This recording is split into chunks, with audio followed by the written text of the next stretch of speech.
anxiety is always there to an extent. It's how we manage it, yeah.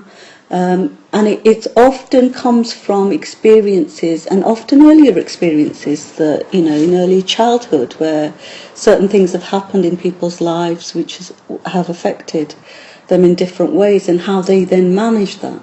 For me, having this balance condition, it's simple things like panicking about going into the city centre, for instance. Yeah. Making sure I'm going to be okay crossing the big road, and dealing with the amount of traffic and the amount of noise and the amount of people with this condition. It's really difficult to kind of focus when there's so much distraction around you that you feel quite dizzy, you feel disorientated, my heart starts pounding, I start sweating, my mouth dries up, because there's this fear that I may fall, I might hurt myself, I might not be able to cope. So what your mind has now is recorded that, and what your mind then plays this over. As soon as the triggers comes that you're going to be in a place like that, your mind then starts to rehearse that. So what you start to do is actually start to feel all those symptoms of that experience. Now, if you take your mind right back to before all this happened, what was it like before? Not a problem at all. And how did that feel when you walked into a crowded place? Or fine. It felt fine. Yeah. So imagine that experience of feeling really fine. Imagine that playing out in your mind. Now, as you were even talking about that experience, you began to smile and your energy levels lifted, yeah? So it just felt like a good experience. So if you focus on that experience more and more, then you make that more and more of the reality of what you're going to start to associate with going into a crowd or going into a very public place. The more you focus on the positive, the more that experience starts to become your reality. Part of any experience, when we go through any particular experience, we go through the experience and then we have a defense of how we deal with it, yeah? So often it is, for instance, say the dizziness is that you kind of immediately start to get yourself to sit down or lie down, or start to get your body in a state of relaxation in order to kind of deal with that. So you go through that, but what then the mind does is captures that, yeah? And then it captures that with a fear, right? And the fear and the anxiety is this, that every time you're then going to be in a place and that there's a trigger there, it will play out that same scenario, yeah? So in this present moment in time, you're fine, yeah? But if you start to think about that thought, of what it first was like when it started, how it made you feel, you will go straight into that experience. Yeah? Yeah. And that experience will become alive now, and will start to become your reality now. Yeah? So it's being aware that you can actually recreate that. And if you can recreate a negative experience, you can create a positive one, whereby you focus on well-being, where you focus on the experience of, as you said, when we were talking earlier, it was about before all this, how did your energies, what were you doing, what was life like then, yeah?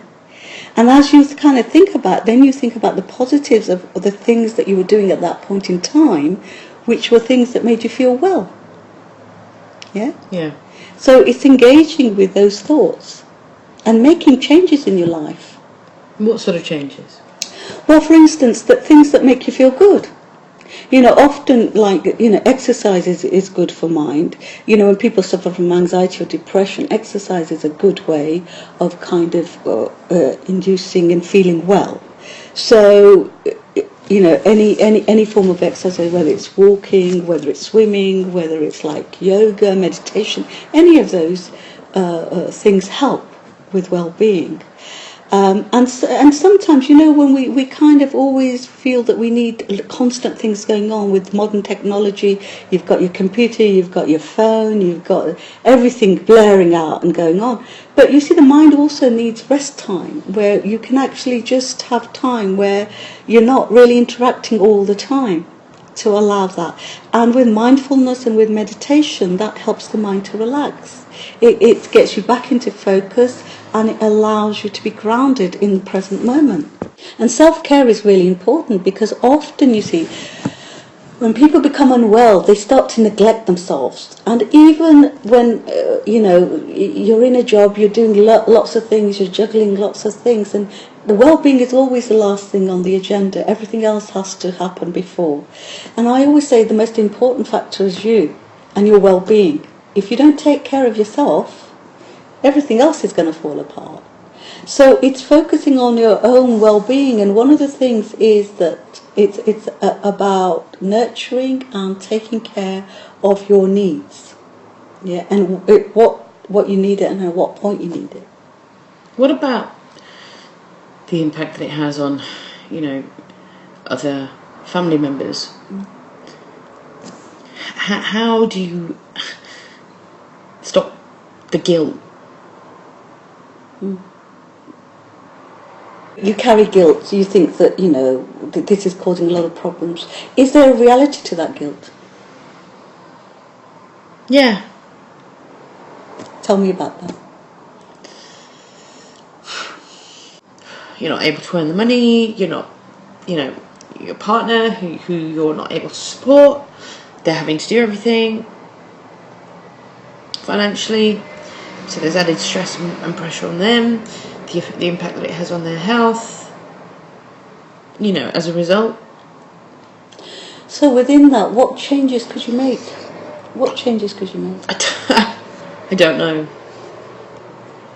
Because often there's always options of different things that you can do, Because what anxiety and guilt, these feelings are often feeling that you feel quite trapped in something, Are you actually trapped in it? Because it's about looking at what can happen to make this different.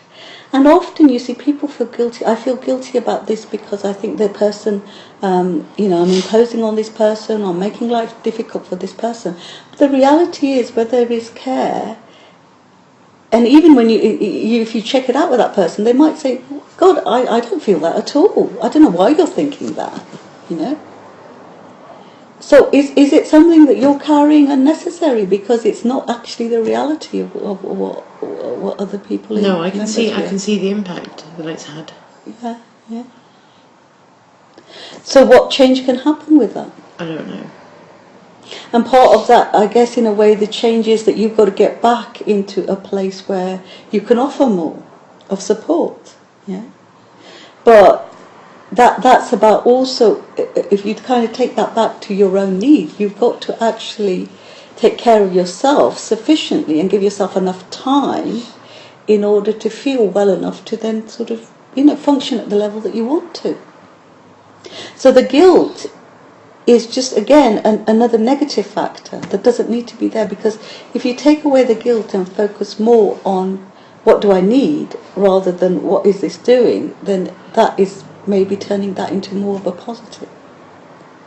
Happiness is a very, very important factor in life. Once you start to feel happy in yourself and your emotions and you feel good, lots of things feel a lot more easier to manage. It's when we go into that state of a feeling of vulnerability, sadness, this is like, I can't get out of this is how it is and this is how it's going to be, that we're constantly creating that negative cycle. Prayers, meditation, all these things are things that will help, because what they do is they clear the mind.